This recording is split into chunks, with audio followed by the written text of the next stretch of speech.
From the world of politics to the world of business, this is Balance of Power.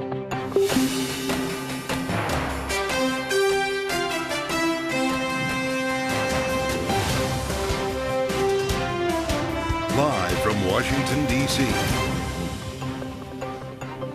From Bloomberg's Washington, D.C. studios to our TV and radio audiences worldwide, welcome to Balance of Power. Alongside Joe Matthew, I'm Kaylee Lyons. Syrian rebels aim to form a transitional government with a power vacuum opened after the shock ouster of Bashar al-Assad over the weekend, and the U.S. and Israel conducting preventative strikes against targets inside that country. We'll have the latest this hour with Hagar Chemali, former director for Syria and Lebanon at the National Security Council, and Republican Congressman Bill Huizenga, member of the House Foreign Affairs Committee.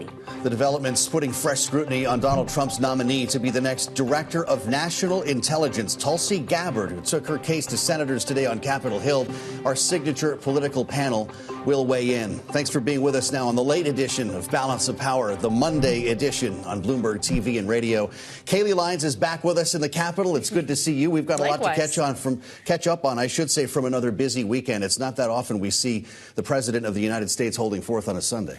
Well, but certainly the news called for it is with rapid expediency. We saw the ousting of Bashar al-Assad, who have now, of course, with his family, has taken refuge in Russia, opening up a power vacuum at the head of the Syrian government, though we do understand HTS, the rebel group that ousted him in the first place, is looking to form a transitional government. But it's designated as a terrorist organization by the U.S. And the question around potential resurgence of ISIS or the ability for ISIS to resurge given these circumstances is definitely prevalent in Washington today. For sure. We talked about this each day last week here on Balance of Power. Many experts doubted this group's ability to roll through Damascus, as we did see in real time over the weekend. Here's Joe Biden. At long last, the Assad regime has fallen. This regime brutalized and tortured and killed literally hundreds of thousands of innocent Syrians. The fall of the regime is a fundamental act of justice. It's a moment of historic opportunity for the long-suffering people of Syria to build a better future for their proud country. It's also a moment of risk and uncertainty. As we all turn to the question of what comes next. Joining us now for more is Bloomberg national security reporter Courtney McBride here in our Washington, D.C. studio. So, Courtney, we heard the president, we've heard other officials talk about optimism and opportunity, but also concerns and risk. Which one is weighing more heavily on the scales right now? Well, I think it's probably evenly split. Israel is moving quickly to try to consolidate gains made just by virtue of Iran and Russia, backing away from Assad and allowing him to fall as quickly and dramatically as he seems to have done. But there is concern about this sort of loose coalition of rebel forces and what will come via the transitional government and then what ultimately takes over the country. Joe Biden spoke to the strategic errors made by Russia and Iran that brought us to this point. Russia stands to lose an important naval base in Syria on the Mediterranean. Iran stands to lose a land bridge, if you will, to its syndicates where it's been driving through resources and material. Both could be lost.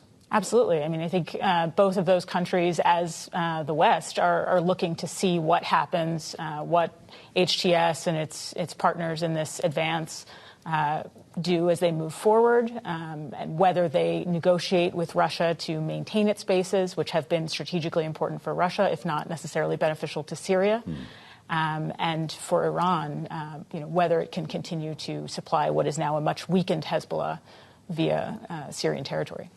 And considering this is happening in the waning final weeks of the Biden administration before the Trump administration comes in, how should we expect the U.S. to conduct itself in the weeks to come as it sorted out who is going to be heading the Syrian government or what entity?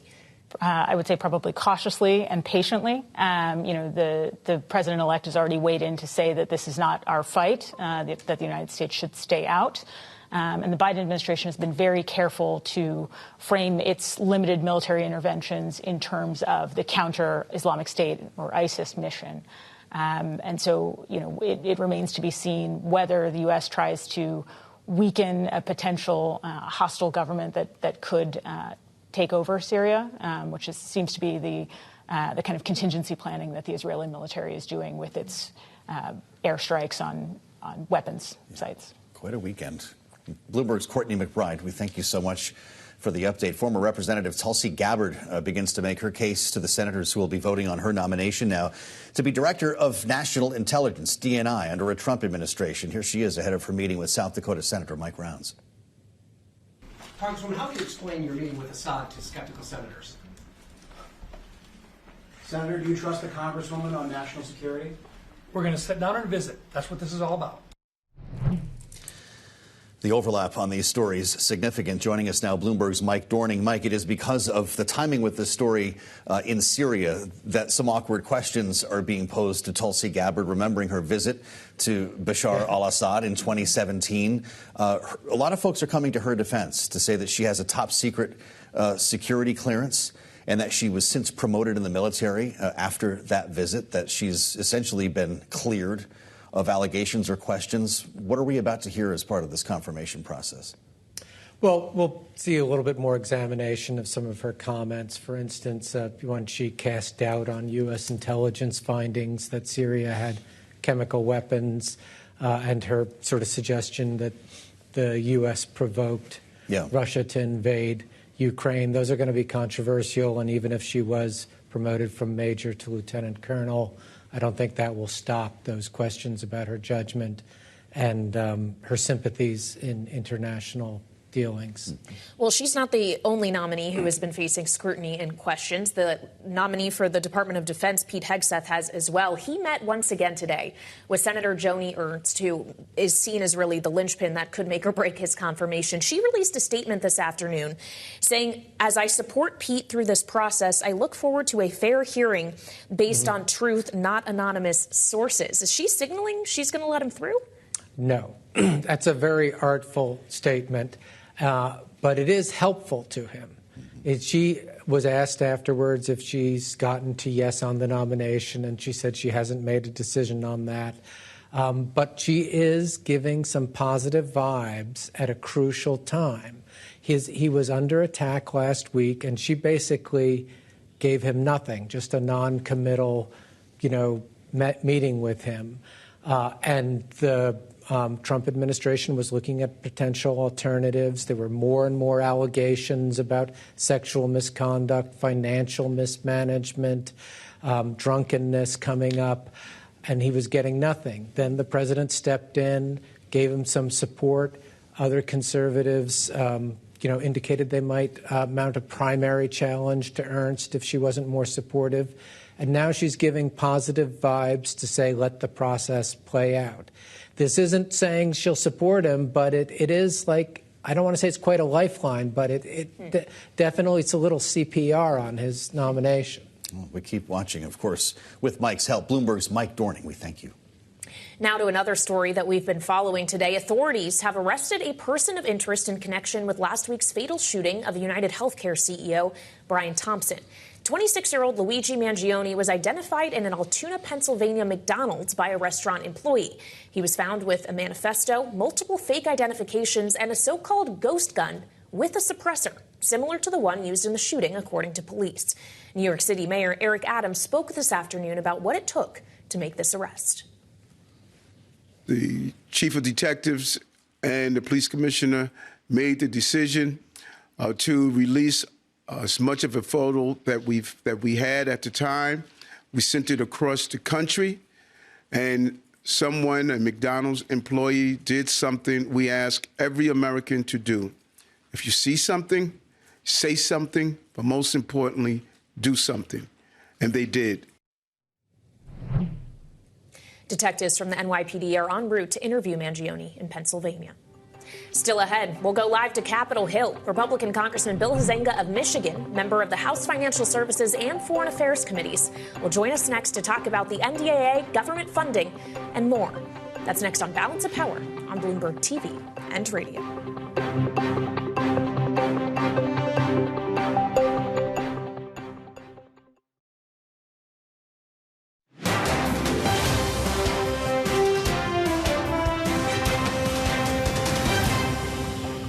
The the Pentagon and our armed forces have waited long enough. They need to begin planning.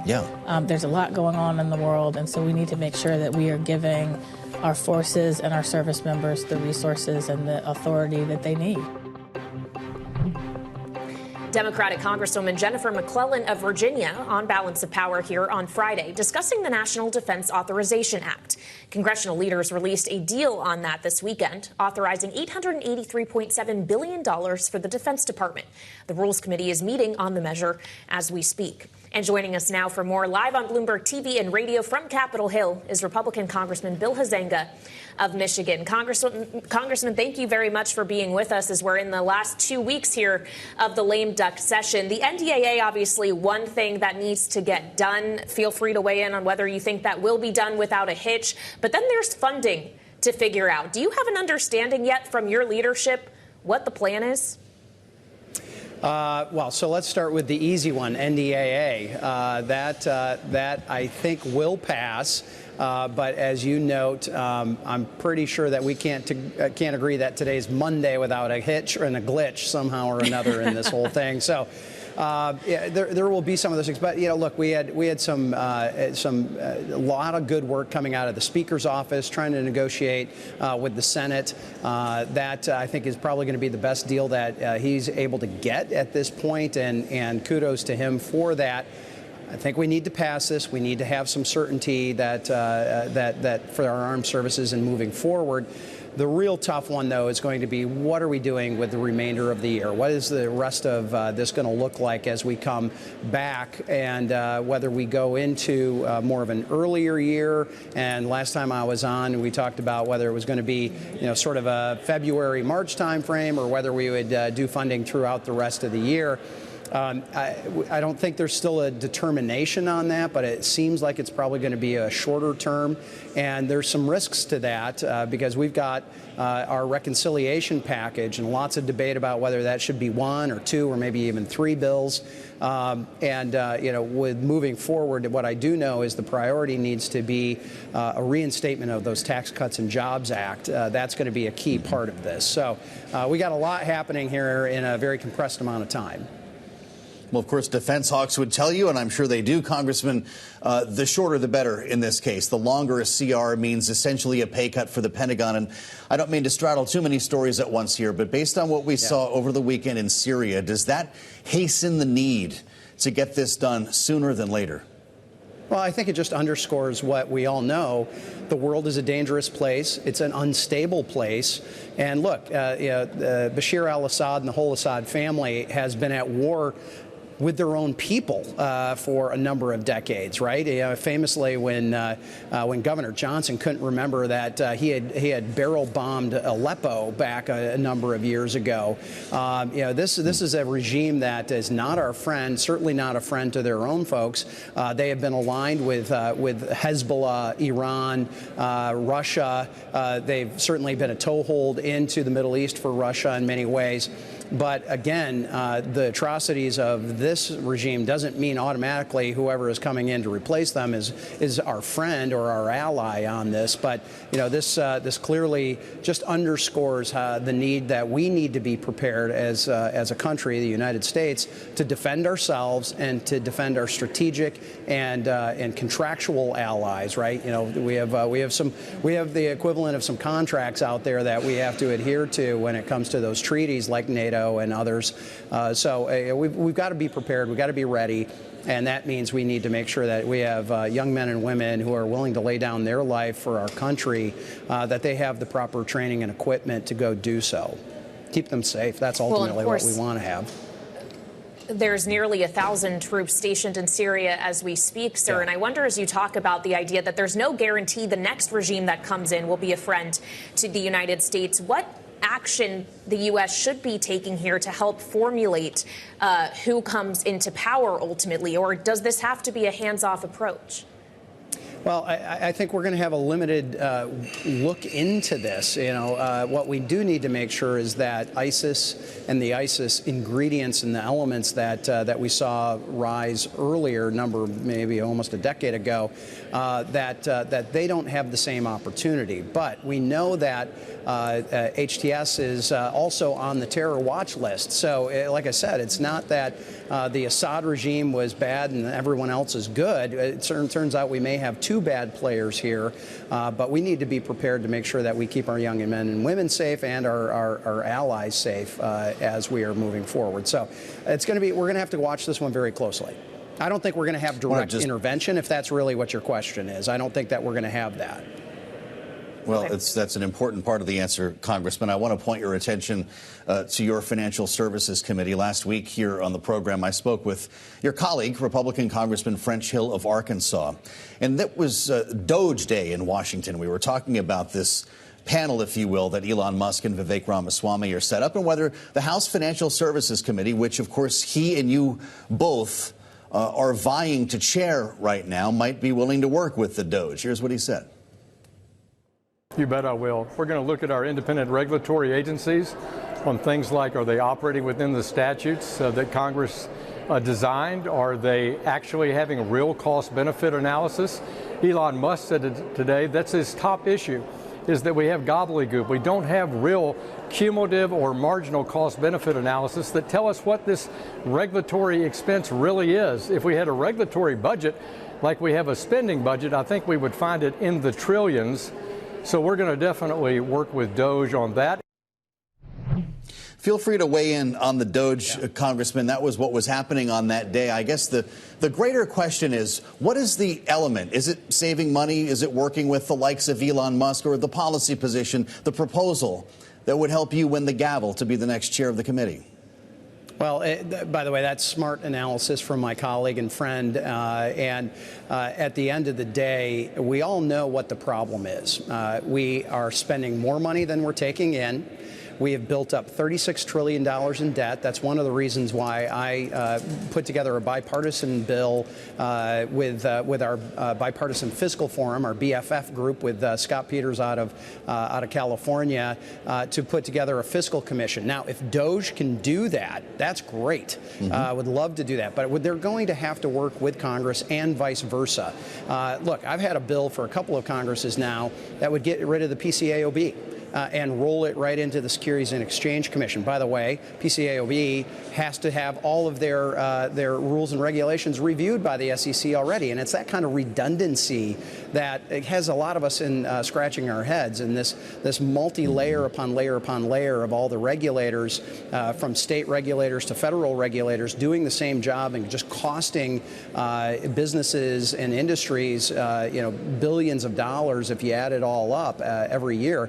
We've got to cut through that and just have a more efficient government that serves the people and doesn't serve bureaucrats. I said in an interview a couple of days ago that, my job wasn't to be liked by regulators. It was to hold them accountable for what they're doing. And we've got a pledge here to the United States taxpayer that we are going to use their tax dollars in a far more efficient and respectful way than we have been. Well, it's good to have you back, Congressman. We may know who's going to hold that gavel by the end of the week, and we'll talk to you soon about that. Republican Bill Huizenga of Michigan, thank you, sir, for being with us again on Balance of Power. Coming up, China opens a probe into Nvidia over monopoly laws, and Bloomberg's Michael Shephard will join next with more. This is Balance of Power on Bloomberg TV and radio.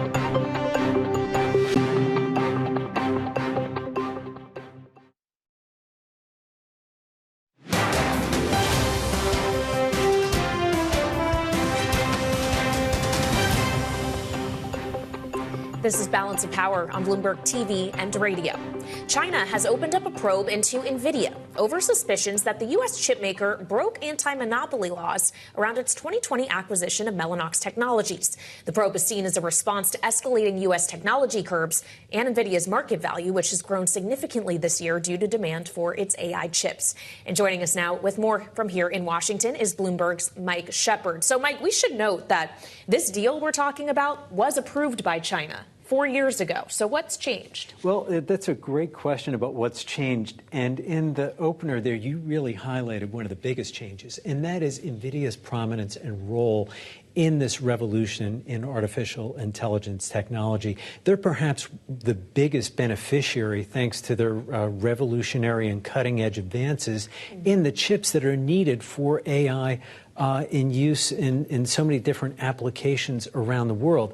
And that has fueled a huge increase in its market capitalization. They're, of course, the most valuable company in the S&P 500 right now, with a market cap exceeding $3 trillion.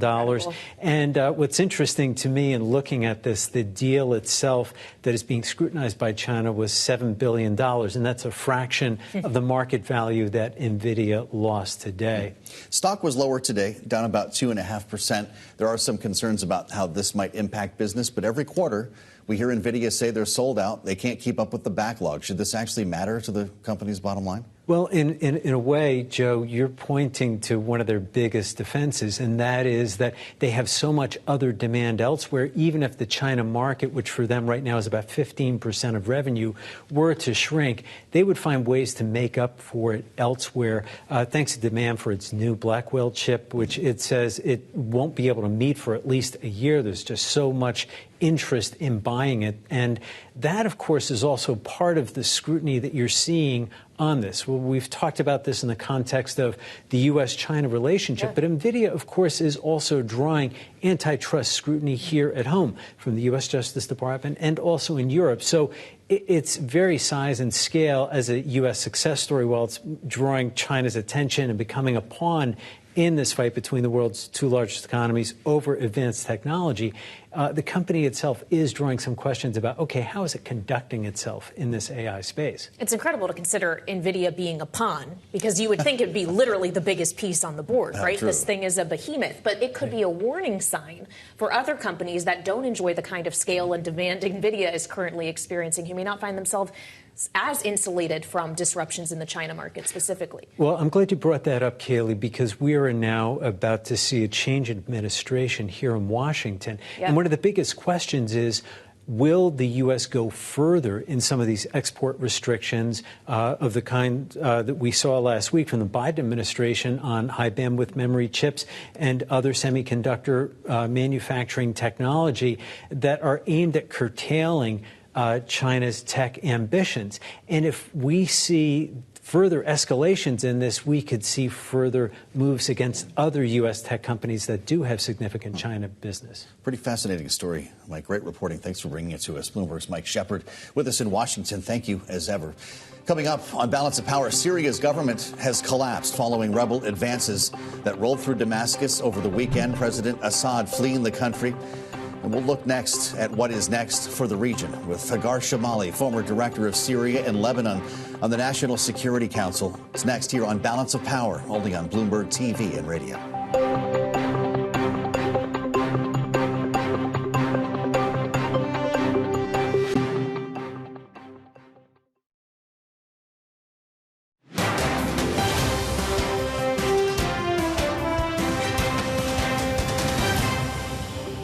What we saw in Aleppo is a failure of intelligence, a failure of planning, a failure of coordination, and then events moved so quickly that these forces could not put together a credible opposition to the Syrian oppositionists moving south.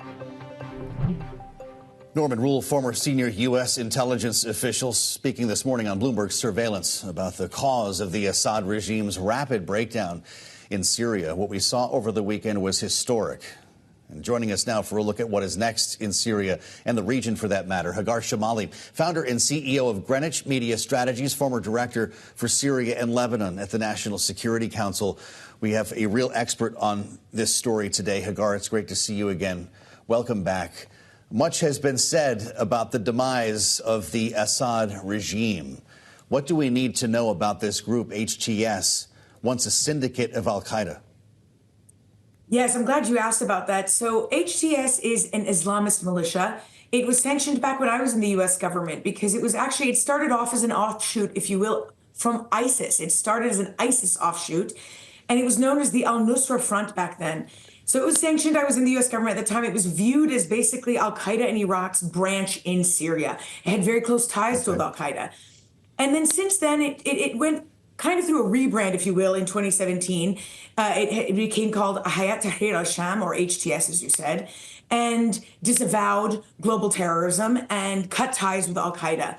And its leader, Mohammed al-Jolani, which is a nom de guerre, actually, that's not his real name, tried to pursue this PR plan, if you will, and to indicate that the team was disavowing terrorism. But make no mistake, this is still an Islamist militia that is very much governed by radical Sunni ideology.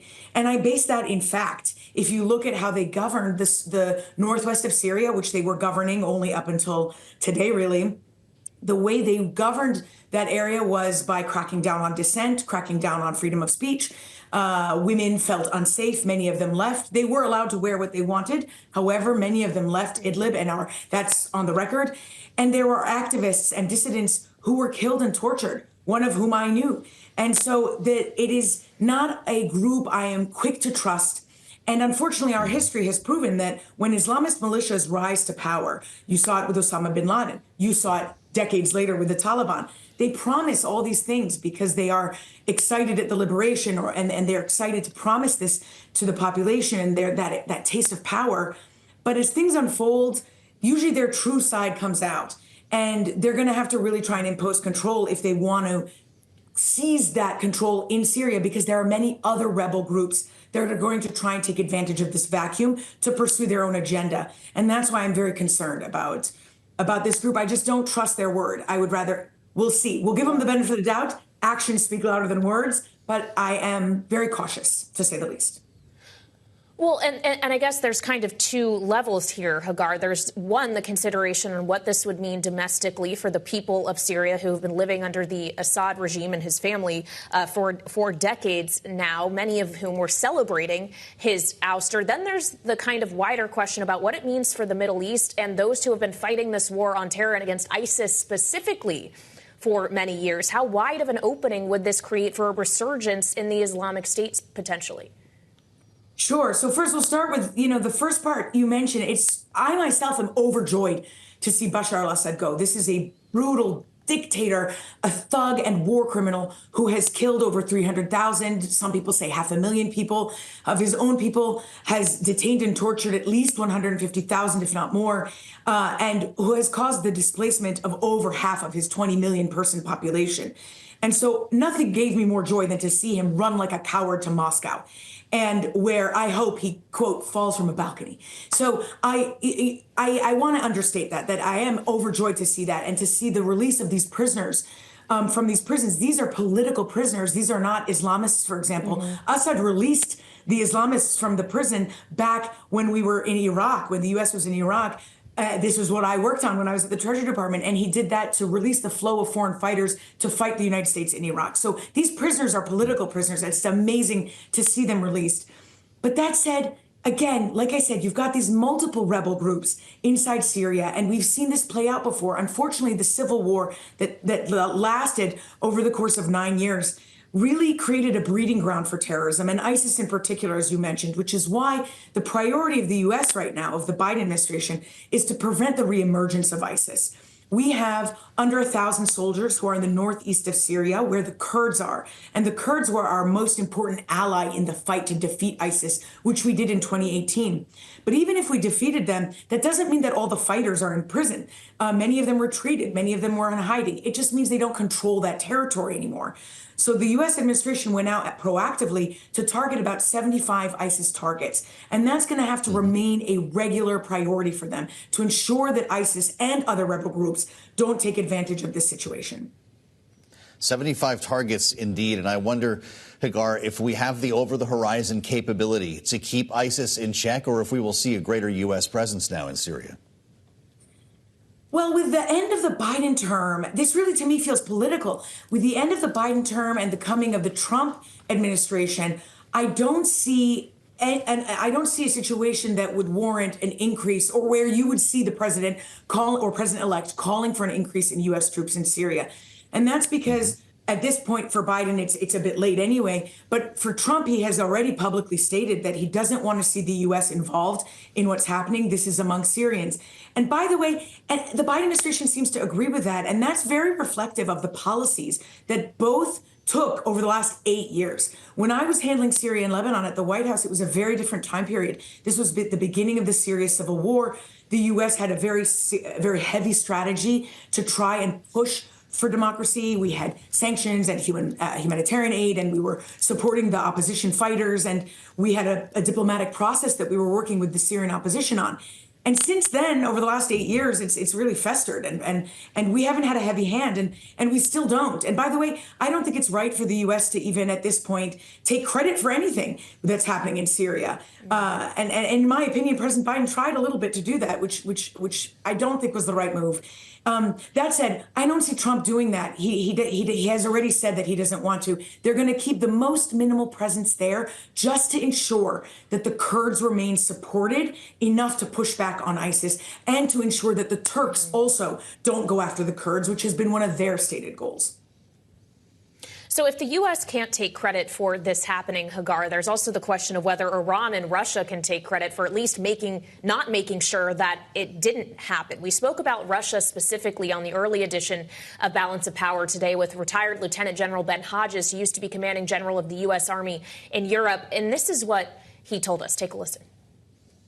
They have taken such a beating inside Ukraine that they found themselves overstretched. They literally did not have anything meaningful that they could use that could help Assad. It seems very possible that they will lose their Navy foothold in Tartus and the air base that's near Latakia. That would really be a blow. So, Hagar, we've talked at length about what Assad's ouster means for Syria and what could happen next there. But what does it mean for what were Assad's biggest backers, Russia and Iran? I actually think this is the part that makes this whole story so fascinating and so remarkable to see. We were watching history unfold before our very eyes, and you're seeing the disruption of what's known as the axis of resistance in the Middle East, at least. And let's add Russia into that club of baddies. You've got Hezbollah, which has been decapitated and significantly decimated. Hezbollah sent in many of its top fighters during the civil war into the country. You have Iran that is on the defense. It's been attacked by Israel and that will likely try to behave a little bit better with Trump coming into office because they're afraid he'll go assassinate another one of their generals. And then you have Russia, of course, whose resources are being significantly depleted. They now have to rely on North Korea, and they're distracted by Ukraine. And at the beginning of this, and we talked about this last week, Assad went to Moscow to kiss Putin's ring and to likely beg for help and to talk about a strategy. And Russia at first did help. And that was my expectation. I talked about it last week. My expectation was that these thugs would go in and help as much as they could. But it wasn't enough. And I think there was also a little bit there of a lack of faith in Assad, because he has spent, since the ceasefire in 2020, has done nothing to placate his citizens, to support them in their demands that led to this civil war to begin with, which is what led to his military defecting. And that's the most important point here. His military defected because they had no faith in him. They didn't want to work for him anymore. They were disgruntled. They didn't think he could support them anyway. And a dictator cannot stand without their military there. All this to say, when you see all of these bad thugs on the defense and weaker, it really shows you these are tectonic plates moving and we don't know where it's headed. For example, if Syria becomes led by these rebels, then Iran can no longer use Syria as the land bridge to resupply Hezbollah. So not only is Hezbollah decimated, but it cannot get resupplied. And that's going to have its repercussions across the Middle East. And it will be fascinating to see how this will all shift now, hopefully in a pro-Western way. But again, it's early to tell, because when you have Sunni Islamist groups at the helm, it can also be very risky for other reasons. All right, Hagar Chemali, founder and CEO of Greenwich Media Strategies and former director for Syria and Lebanon at the National Security Council. Thank you. Thanks. Still ahead, controversial director of National Intelligence nominee Tulsi Gabbard makes her pitch to senators on Capitol Hill just as Syria works its way into this national and geopolitical worldwide conversation. We'll have more next with our signature political panel on Balance of Power on Bloomberg TV and radio.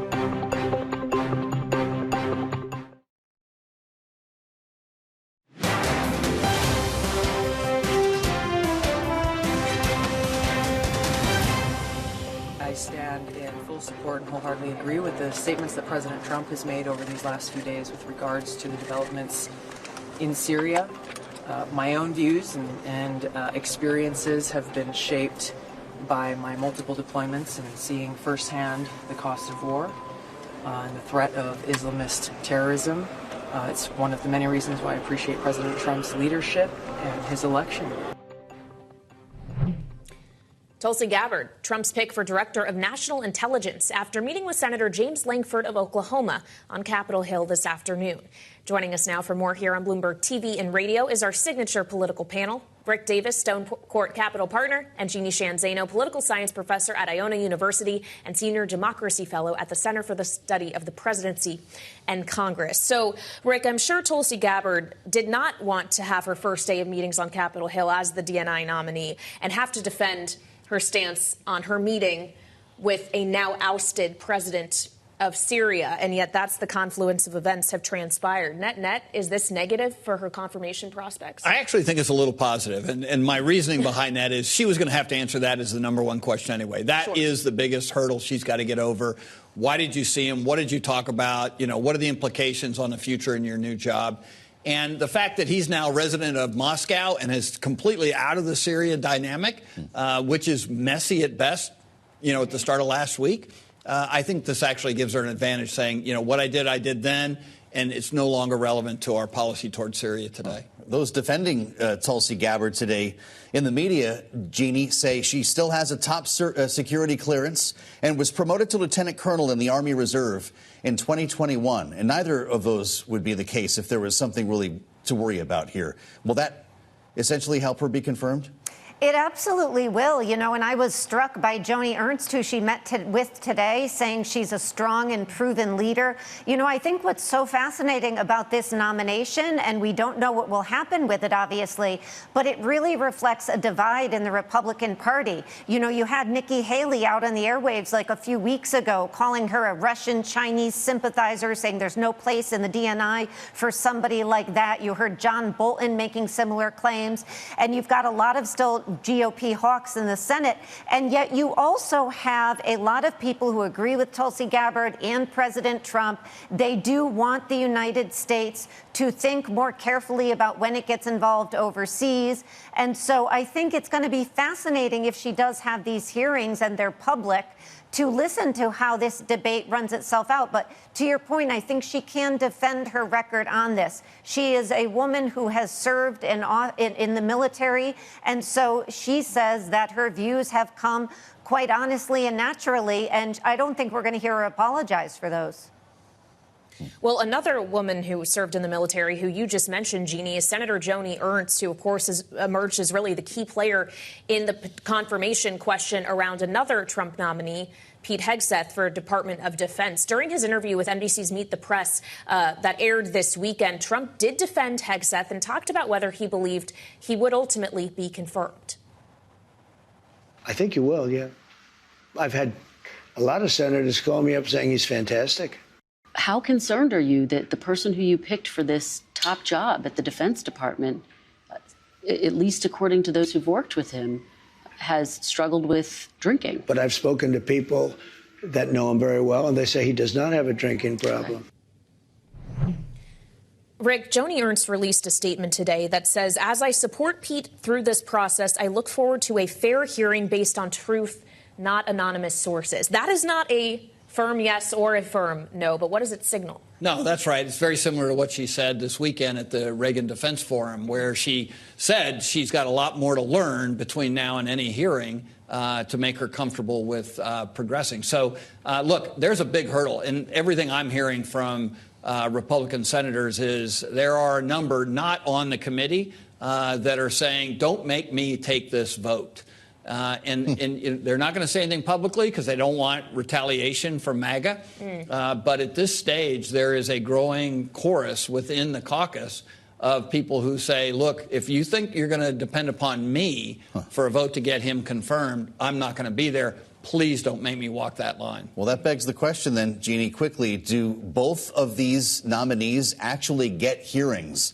Or do we see one of these end the way we did Matt Gaetz withdrawing his name before it got to that point. Yeah, they very well, one of them may withdraw. If I had to guess, I would say that would be Pete Hegseth, but not at this point. And the Iowa Attorney General issued a warning across the bow to Joni Ernst with a column saying, we don't want the deep state to destroy essentially our nomination process. And of course, Joni Ernst is up in a couple years, as are some of the other senators. So there is a pressure campaign going on, and it is helping Pete Hegseth remain in there because Joni Ernst is sounding like she's going to keep the door open, even though she's not committing either way. Rick and Jeannie will stay with us. Coming up, we'll have a closer look at Donald Trump's plans for immigration and deportation, following what we learned in his interview on NBC over the weekend. Our panel will stay with us next on Balance of Power, Bloomberg TV and Radio.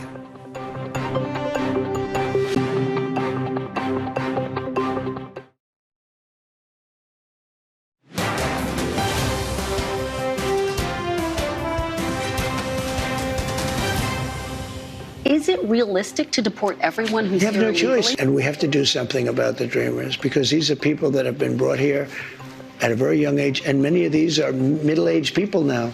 They don't even speak the language of their country. And yes, we're going to do something about the Dreamers. What does that mean? And what are you going to do? I will work with the Democrats on a plan. The only way you don't break up the family is you keep them together, and you have to send them all back. Even kids who are here legally? Well, what you're going to do if they want to stay with the father? Look, we have to have rules and regulations. If somebody sets a foot, just a foot, 1 foot, you don't need to, on our land, congratulations, you are now a citizen of the United States of America. Yes, we're going to end that because it's ridiculous.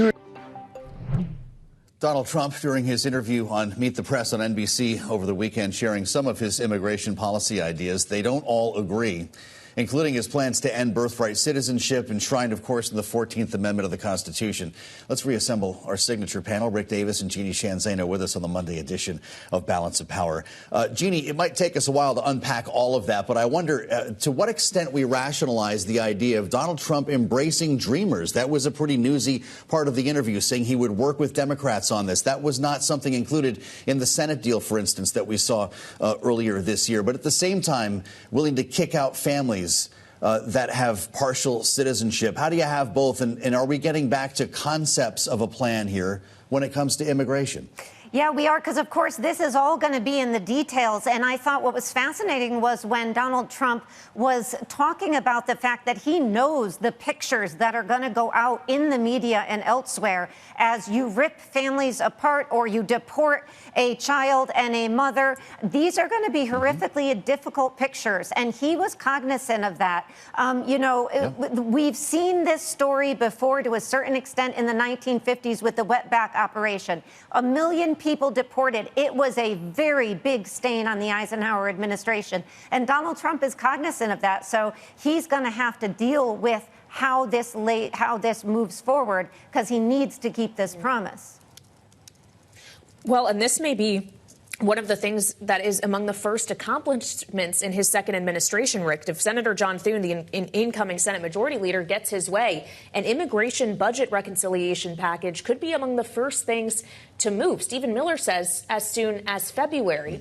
What's going to be able to get in it and get done in that short of amount of time? Well, we've forgotten that back in 2017, Lindsey Graham was in the White House pitching a dreamer's fix on Donald Trump, who said, oh, I really want to consider this, until they threw Lindsey Graham under the bus about a day or two later. So they've had a lot of conversations over the last 8 years on dreamers. And I think all those things will probably be in a package that will be comprehensive immigration reform. And hopefully that's something that could attract enough Democratic votes to be able to get through both the House and the Senate. We start talking about this two-step idea a lot here. Jeannie, do Democrats care if it's border first, tax cuts second? How's this going to play out for Hakeem Jeffries and Chuck Schumer? Yeah, sure they care. And, hopefully we do get an immigration bill out, and we get one out quickly. But if history is any guide, it is not going to be that simple, especially in a House this tight. So I think they're going to try to go first with the immigration, but it's going to be an uphill battle for them. All right, Jeannie Shanzano and Rick Davis, our signature political panel, kicking things off for us on this Monday evening. Thank you so much for joining us. And just a bit of news to bring you before this Monday evening is over. We will see the person named as a person of interest in the shooting death of the United Healthcare CEO, Brian Thompson. Luigi Mangione, who, of course, was named by the New York Police Department earlier today, will be appearing in court in Pennsylvania just moments from now at 6 p.m. Eastern Time. Pennsylvania, of course, where he was initially identified and apprehended. That's right. We'll keep tabs on this story for you throughout the evening. And, of course, we'll have more back here tomorrow on Balance of Power. Indeed. And you can get more coverage on in the Washington Edition newsletter. You can find that on the terminal and online. And you can find us on Bloomberg TV and radio tomorrow. Thanks for joining us. This is Bloomberg.